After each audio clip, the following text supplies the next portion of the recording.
Ok, alors dans cette vidéo, je vais vous parler de ce que vous pouvez faire avec Bootstrap sur les images.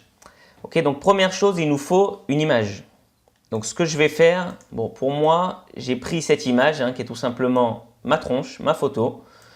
Je vous l'ai mis dans la description du cours si vous n'avez pas d'image, mais vous pouvez prendre n'importe quelle image, que ce soit une image même qui est online directement. Peu importe, choisissez votre image.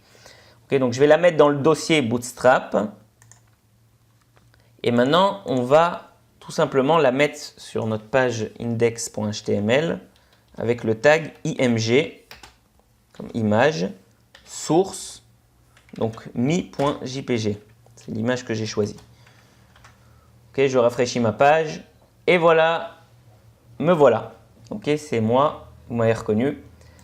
Voilà l'image. Ok, donc maintenant, j'aimerais vous montrer des choses qu'on peut faire tout simplement, lui amener un peu de style à cette image avec Bootstrap. Si je viens et que j'utilise une classe qui s'appelle img rounded. Excusez-moi pour mon accent anglais pas terrible, rounded, ok, tout simplement arrondi. Et je vais en mettre une dans laquelle je mets rien. J'ai maintenant deux images, une arrondie et une dans laquelle il n'y a rien. Et donc vous voyez la différence.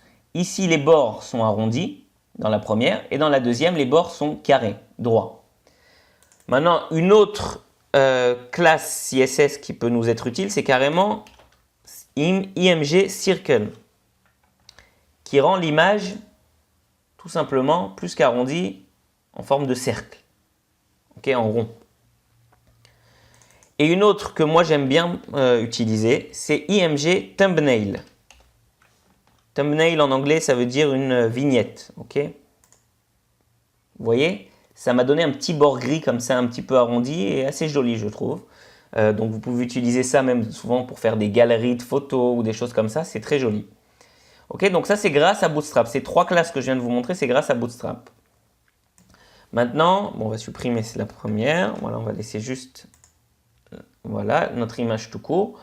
Et j'aimerais vous montrer que, vous voyez, si je rapetissis notre fenêtre de notre navigateur et que tout d'un coup j'arrive dans les résolutions qui ressemblent plus, voilà, qui vont être même plus petites que la largeur de l'image, et ben mon image elle est coupée.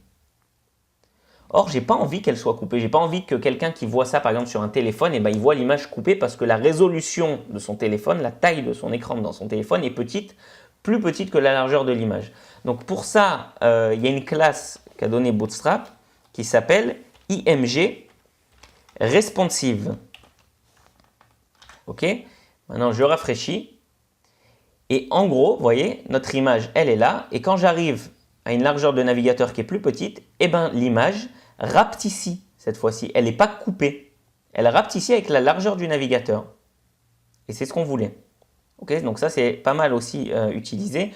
En gros, ça donne les arguments CSS max width égale à 100%. Donc ça veut dire que la largeur maximale de notre image sera de 100% de son parent. C'est ça que ça veut dire. Ça donne aussi height, la hauteur de l'image en auto, que la hauteur c'est se mettre en fonction de la largeur directement. Ok. Donc voilà, c'est pas mal utilisé tout ce que je vous ai montré dans cet épisode sur ce que l'on peut faire avec les images avec Bootstrap.